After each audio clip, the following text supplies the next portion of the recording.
Today, I have the pleasure of interviewing Josie Collier. She is one of our most recent authors with Scriptor Publishing Group, and she wrote a book called What a Year: Collierisms, Cocktails, and Cooking. I actually thought for my introduction that I might read the introduction of her book to you because I think it will give you a good taste of what you're in for with this episode. She says, essentially, this book is my attempt to share a part of my heart and mind with you. Because one thing that infamous year taught me is that we all have something to bring to the table, and it's better to share. Many kept saying they could not wait for things to return to normal. I became acutely aware that there is a new normal, and I wanted to do something my daughter could be proud of. Improve on my legacy, if you will. Don't get me wrong. I don't think the recipes in this book will change your life, although they might change your pant size. But I do hope you'll take some time to think, laugh, and connect with others as you make some of these treats. This is just one step in my mission to change the world, one meeting, one moment, or meal at a time. I can't think of a better way to introduce Josie to you as we interview her on the It Just Takes One podcast. I'm going to let her share more of her story. So let me stop here and invite you to just sit back and listen in. This is Josie Collier talking about her new book, What a Year. This is It Just Takes One. One person, one experience, one moment to change your life. Josie Collier, welcome to It Just Takes One. Yay, thank you. How are you today? I'm doing great, and I'm so glad that you're here. I want to start by giving a shout out to our mutual friend, Nancy Huckabee, who, as I said to you a few moments ago, always deserves a shout out in my book. She's one of my very, very closest friends, and she's actually the one that connected us to work on your book. Tell us a little bit about how you know Nancy. So it's so funny. Nancy's part of the Hamley, as or what all the Hamiltonians say is like Hamilton's family, right?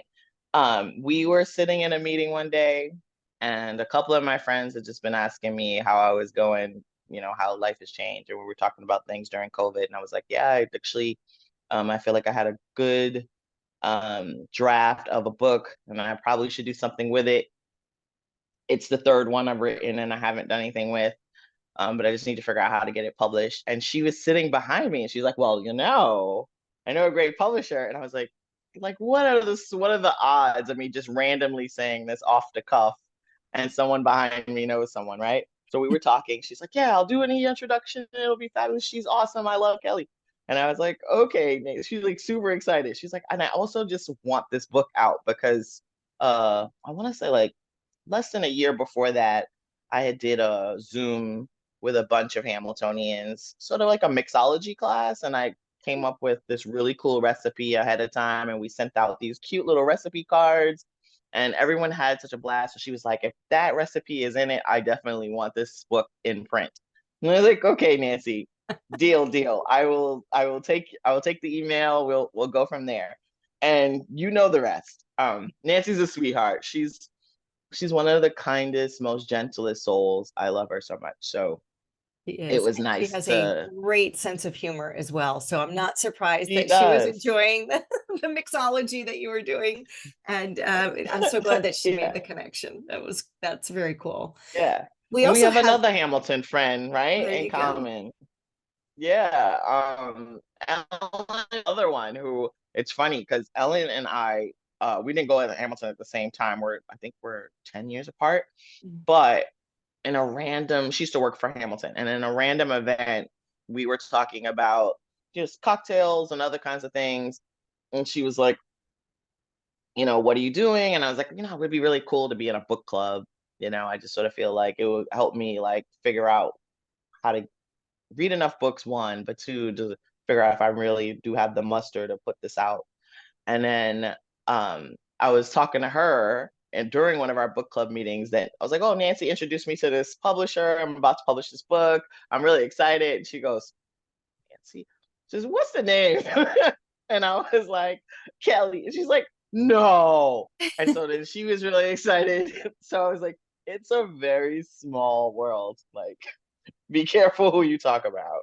That's exactly right. It is a small world, and even smaller because you aren't here. Although you have connections with Hamilton, you're no longer living here. You're now down around Right. DC, correct?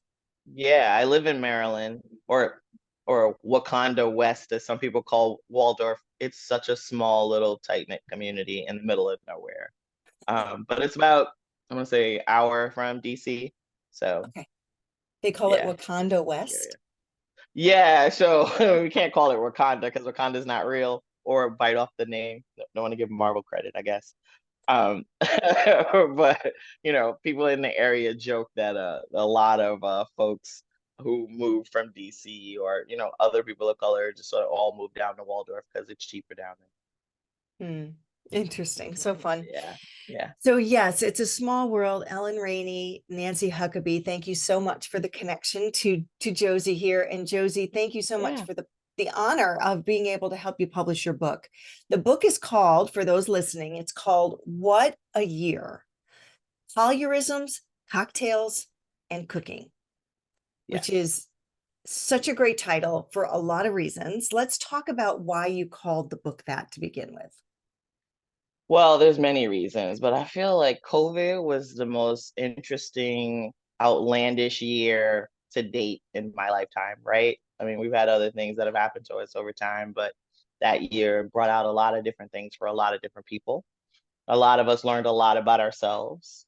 And previously, I'd been doing a blog about just sort of ways to be nice, ways to get over whatever kind of thing we're going through as an adult, and I called it Collierisms. And it was an interesting sort of, maybe say, 18 months of my life where every so often I would pick a word that started with C. I like the alliterations, apparently. I am And a fan too. I would write about whatever that C word was. And for a while it got some traction, and then I got busy and I stopped. So that's the Collierisms part of the of the book, right? And then I really love cooking. I feel like cooking is my love language. It's how I express myself. I get all nerdy with it when I can find random ingredients that go really well together. I'm super excited about it. And cocktails, I mean, who doesn't love a good cocktail? I mean, like, unless you're in recovery, cocktails are a great way to just, spend a cool evening. So those three things tend to be my life. But in COVID, it was, of course, during 2020. It was the year where I really sort of honed in on craft. I was sharing the recipes with a number of people online already. I was already talking to people about creating new ones, and everybody kept saying, "You should write a book. You should write a book." And I was like, "Yeah, yeah, yeah, okay." And I've been journaling a lot, as well as putting stuff on Facebook, how to deal with whatever we were dealing with, the isolation, the lack of resources because everybody was out of yeast and and toilet And tissue toilet and paper. Lysol, and right, like, just ways to come up with new ways to exist.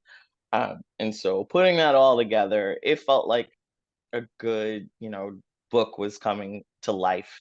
And then, like I said, with Nancy, even just sitting around in that meeting and people were like, "Do it, do it, do it." And hearing somebody has access to a publisher, I was like, all the signs are there. This should be a thing.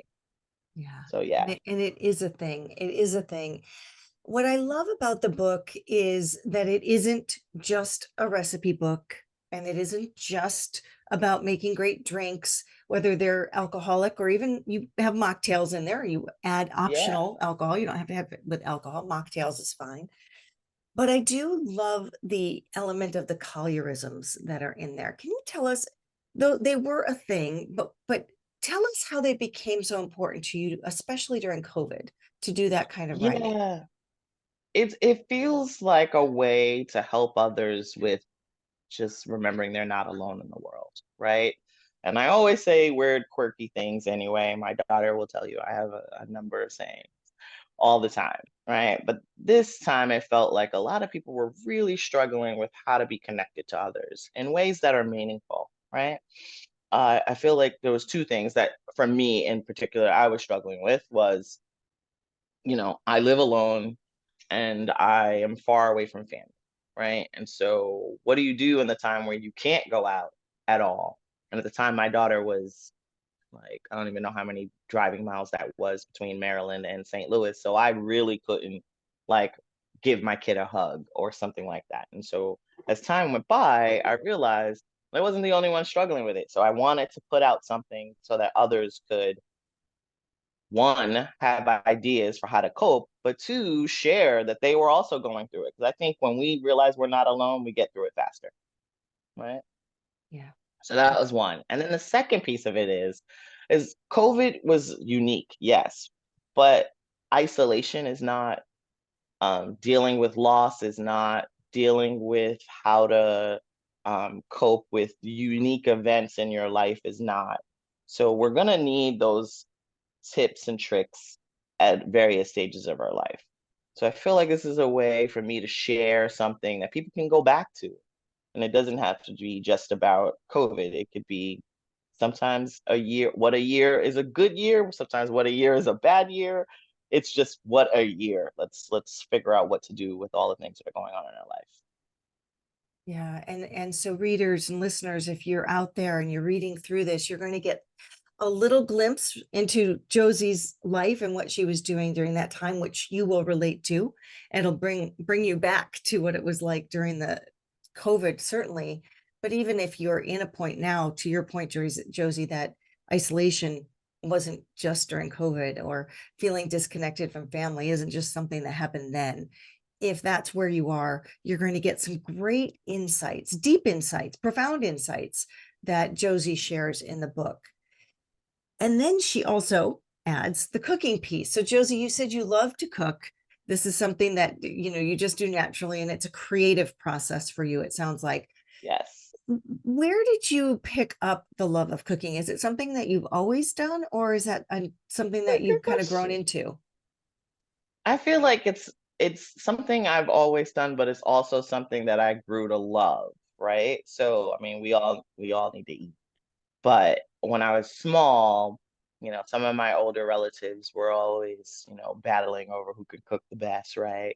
But one in particular, my great aunt Carrie, I loved her. God rest her soul. And she used to make some of the best meals.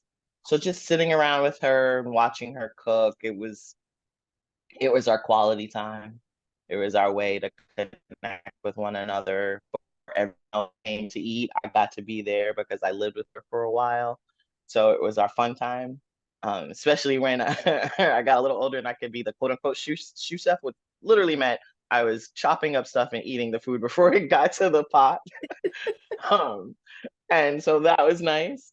And then as I grew older, it was, how to stretch a dollar, right? I could be really creative in ways and turn these very inexpensive meals into something that looks nice. So I don't have to keep saying that I, can't afford a gourmet place. I can make a gourmet meal, right? And then now I feel like it's about my love of the Food Network, quite honestly, and just like seeing all these great meals. And I'm just like, oh, I could do that. Let's see. And then I'll get in the kitchen and I'll just try. And that part is fun. So I yeah, think we should it's a tag them when we load this video. We'll tag the Food Network, because who knows, they may pick up your book yeah. and pass it along too, which would be great. So the recipes that you include are an eclectic mix, all different kinds of things. And they're certainly not what I always think of as like Betty Crocker cooking, like the old Betty Crocker cookbook that my Yeah. mother always used to have. Share a little bit about how you come to cooking, and what makes some of the recipes that you have in here unique. Oh, that's a good question. I like this one. So one of the coolest things about being by yourself, or maybe sometimes the scariest thing about being by yourself, is that you have all these thoughts going on in your head, right? And so each month, I was taking it like a personal challenge to figure out how to use the stuff in my pantry. And my daughter was like, I have like this obsession with going to these random food stores and markets and stuff like that and buying the most interesting ingredients. And so then I was like, I got to figure out how to use it so I'm not wasting my money, right? So a lot of the recipes come from things like that. I have these random stuff in my house. It's like an episode of Chopped almost. and I need to figure out what to do with this food. But then some of it also is trying to find sometimes healthier ways to make junk food. Some of it is also, um, I have this intense need for dessert. I don't know what it is. Like that's my weakness. I love, love, love dessert. And just trying to figure out new ways to make dessert fun. So it's not the same things over and over again. Like, yes, a chocolate chip cookie is good, but a kitchen sink cookie made in a skillet, that's better, right? Like it's the idea of coming up with the most outlandish yet creative thing possible, right? Um, and then some of the recipes about comfort, right? I love the chicken thigh recipe. Like it's yes, part of it is thanks to my friend Aunt Ina. Like Ina Garten is an awesome cook.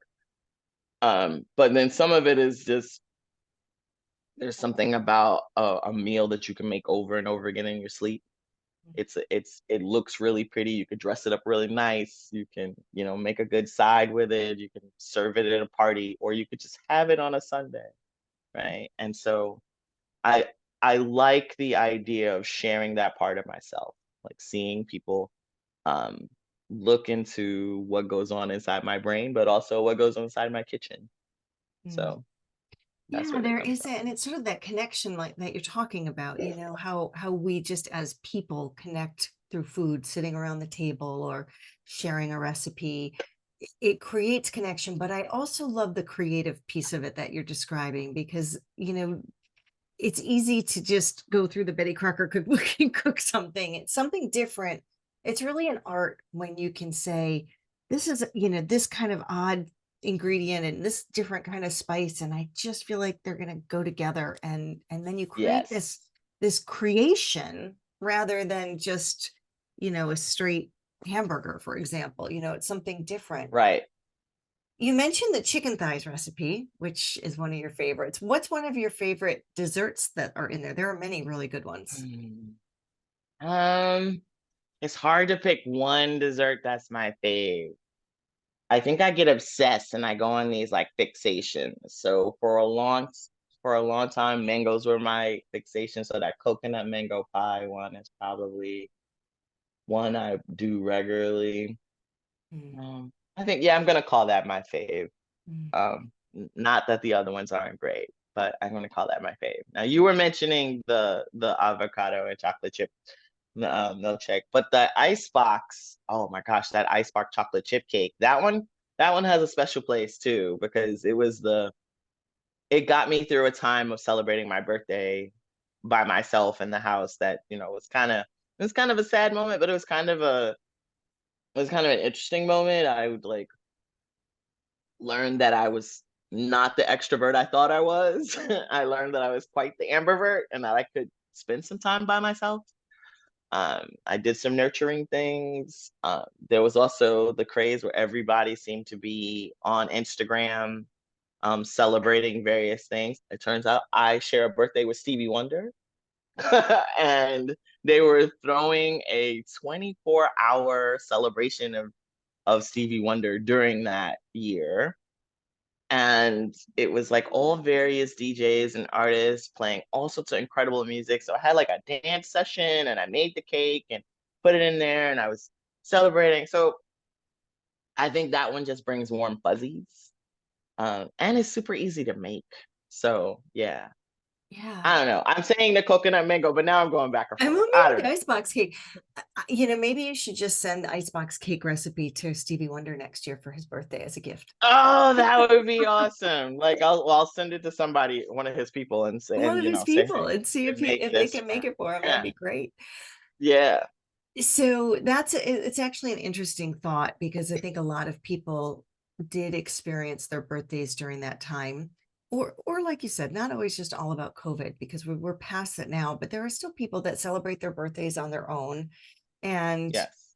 what you're talking about is some good ideas of ways when you are going to celebrate by yourself to make it more fun.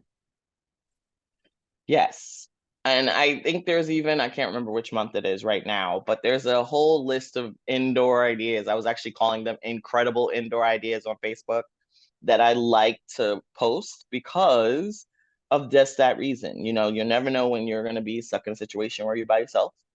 And actually, I don't even call it stuck. I would start to call it safe inside, or, you know, alone in a good way, right? Because I think there's something to be said about being able to enjoy your own company. Like, how do you expect others to enjoy it if you don't, right? Yeah. So there's this really cool list of ideas of all these things you can do if you happen to be in a situation where you're not around your friends and fam. And I like that list. I even go back to it myself sometimes just for, you know, the reminder. It really goes back to the eclectic nature of this book. There is a lot in here with this beautiful thread that ties it all together, these connecting points and the creative aspects of it that are part of you, but are certainly a gift for the reader as well. I also need to stop back for just a moment on the mint chocolate chip milkshake recipe made with avocado. And should you choose, a couple shots of whiskey if you want. Exactly. I have to say, absolutely delicious. I made it, I don't know, soon after we were doing the manuscript. I was like, oh, it's one of the first ones in the book. I'm like, that sounds great. Yeah. Thick, rich, yummy, delicious. Love that Yeah. you loved it. And so fun. Just like a little different way to mix some ingredients together and get something that tastes, that it not only tastes good, yes, but also just that uniqueness to it that makes it fun. Yeah. One of the coolest things I've learned, I think, was during the time I thought I was going paleo for good. And clearly I couldn't keep it up.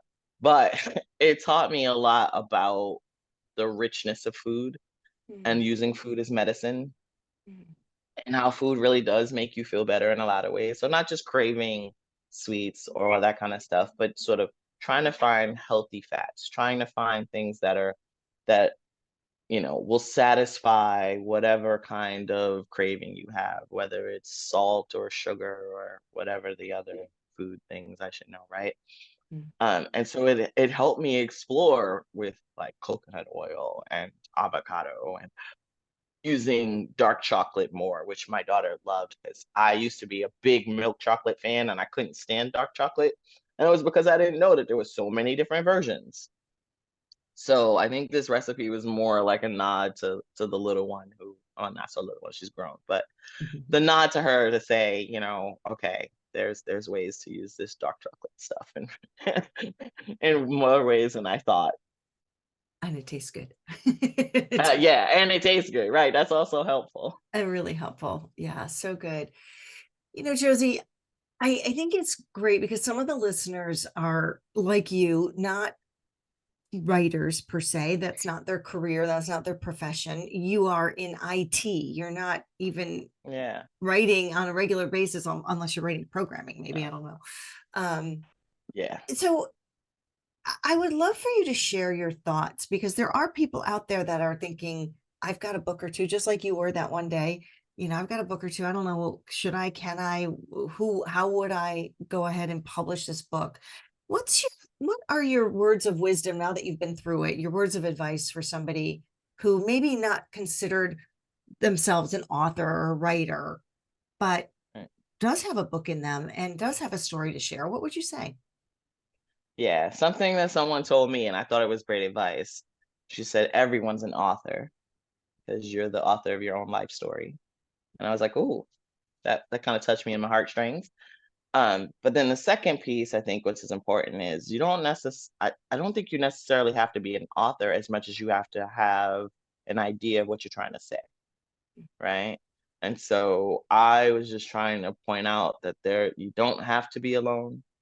You know, the year was unique and crazy, but there were ways we could get through it. And this is how I did it. And if it could be helpful to you, that's awesome. So I think the same thing applies with writing, right? You don't have to be an author. You know, every author is unique. So if you have something to say, just write it. And now I realize just how easy it was to go through this publishing process. You know, find some resources, find the person who could help you, see if there's a good match. We matched really well. You were very responsive. It was awesome to work with you. So thank you again. It was the easiest transition. And I was telling people, I was like, I feel like I keep pinching myself because I don't think it's real sometimes. It's just, I wake up in the morning and I'm like, oh, I'm a published author. I did that. Check.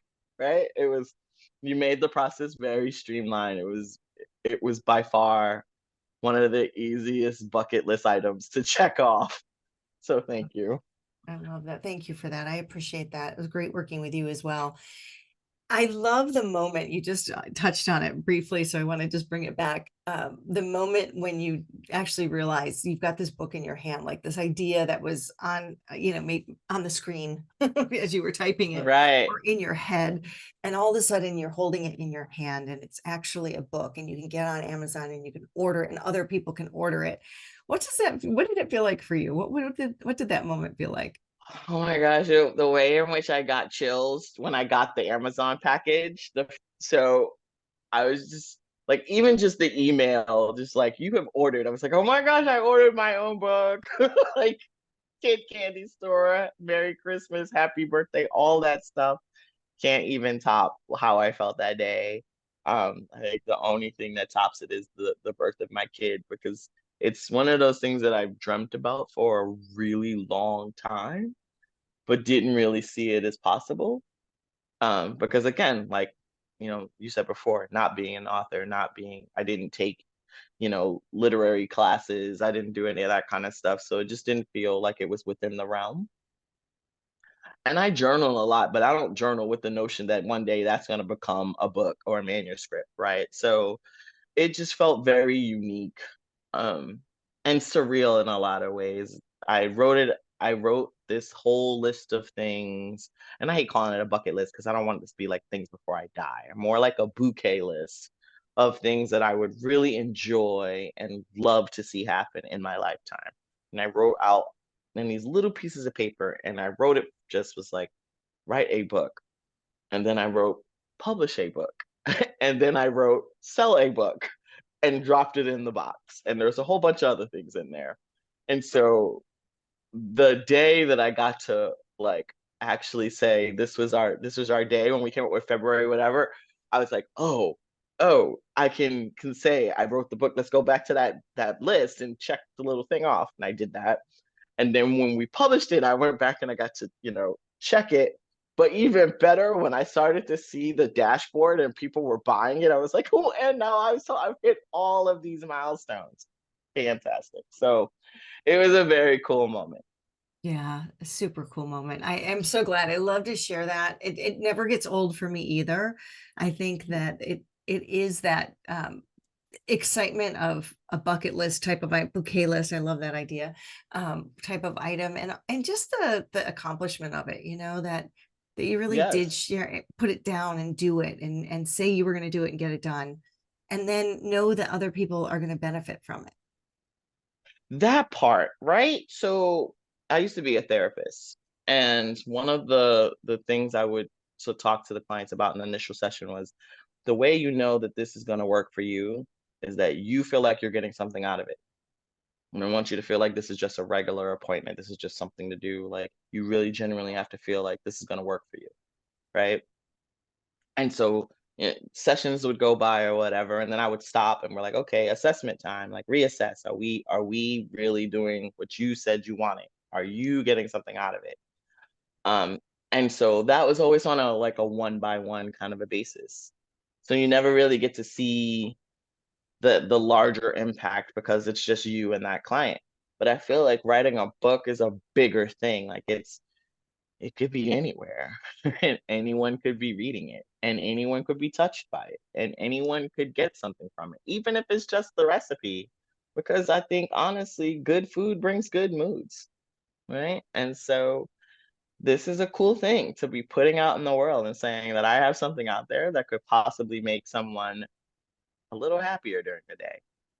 Yeah. So, Yeah. And the good coolest thing. part of that, like you said, is some of them you'll know, some of them are friends and family Right. who will tell you they bought it. And then there's all those people out there that will find it.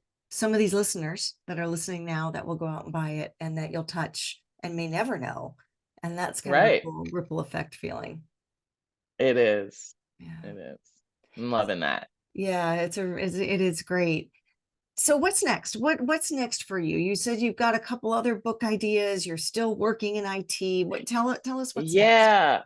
So two things that I think I'm going to focus on in the immediate future. One is trying to figure out a way to do a mixology class or a cooking event surrounded by the book itself instead of just random recipes. So I'm super excited about that. I'm going to work with some Hamiltonians, I hope, and get that done um, within the next couple of months.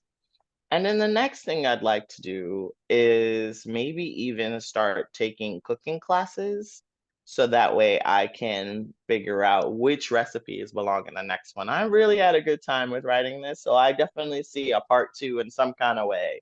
Maybe a different name, shake it up a little bit, but now that the seal has been broken, I feel like I could do this again. I am genuinely very happy about the idea of sharing more of these recipes. They were fun to make, they were fun to share, and it's always lovely to hear somebody say, "I made that and it was great."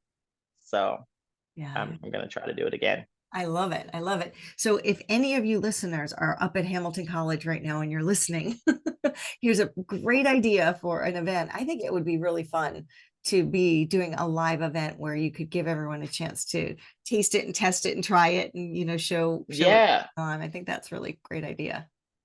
exactly. Sorry, I have some conversations in the work. I'm trying to talk to some Hamiltonians in the advancement office to see if we can pull that off within the next few months. It's always really busy for them during this time, so we'll see. But if not, definitely by the fall. That's right. They're getting all their alumni parties set up and they've got all their new students Exactly. getting accepted, and that's what it is at the college world. I get it. I get it.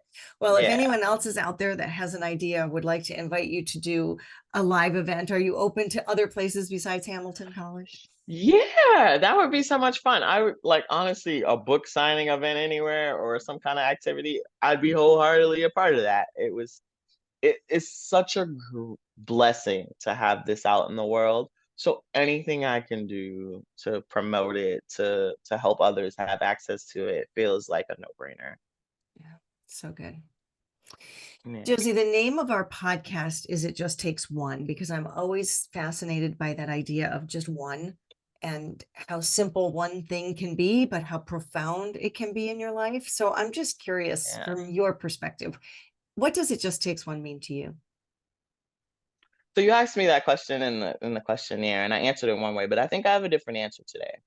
So to me, I think, because my mission statement was often, I'm trying to change the world, just like one moment, one meal, one meeting at a time. But I think it just takes one is like you just never know what that one moment is that's gonna change your life. Because it really does just take one. For me, that moment profoundly is having my kid. There's there was nothing greater in my eyes than that magical moment of seeing her laid on my chest. It changed everything about my thinking. It changed the way I was like focusing on life. I had to change some things drastically at home because I was like, here comes this kid. But also it changed how I foresee, like how I looked into my future because I was like, now someone else is I'm responsible for someone else, right? It's that one moment that completely shift gears and changed me into a different being. And I think that's the most profound thing that could ever happen to someone. Yeah. Um, so one moment, right? So Mm, that's what it means. Like one moment, one instant, one whatever definitely changes everything. love that. Love that. Yeah. Well, with this moment, I want to make sure that if anyone is listening and they'd like to buy the book, we can tell them where to get it. And also, if they'd like to keep following you and see what else you're up to, what other things you're literally and figuratively cooking up, how can they reach you? How can they get the book? Yeah, so the book is on Amazon. You can just search on What a Year, comes up very quickly. I think I'm one of the few people who use that kind of title. There's some other variations, but mine comes up first. Yay. Mhm. I'm on Facebook as J Monique Collier. Certainly search for me there. On Instagram, it's Collierisms. That's the first part of the C in What a Year. Um, and those are the only two social medias that I use regularly. You can also email me. I have a email address in the book, but for you, it's mivida@yahoo.com. Very nice way of saying my sweet life. And I love to hear from anyone and everyone about whether or not you made the recipes, what you thought of the book, what you thought of some of the Collierisms, and just saying hi in general. Connecting. Yeah, connecting is right. There's that other C word. I like it. Yeah, there it is. There it is. I will make sure all of that gets into the show notes. So if you missed any of that, just look below and you'll find all of that. Josie, it's been an absolute pleasure. And I'm so glad that we had the chance to work together. I'm so glad you've got the book in your hand, and I can't wait to see where it goes next. The pleasure is mine, Kelly. Thank you so much for helping me through this process, for this invite to be on your podcast. I am so blessed to have met you. I'm really grateful. Thank you so much. Thank you. And thank you to Nancy Huckabee. We'll end with her as well for making the Indeed. Thanks, connection. There we Nancy. go. All right. We'll talk soon. Thank you. Indeed. Take care.